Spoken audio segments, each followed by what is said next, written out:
கடவுள் இணைத்ததை மனுஷன் பிரிக்க கூடாது. கடவுள் இணைத்ததை மனுஷன் பிரிக்க முடியாது. கடவுள் இணைத்ததை மனுஷன் பிரிக்க கூடாது.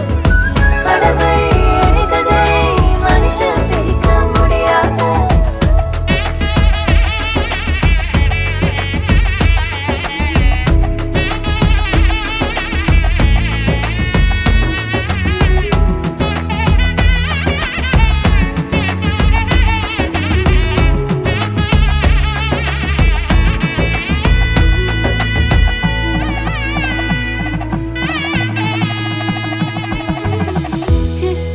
சபையின்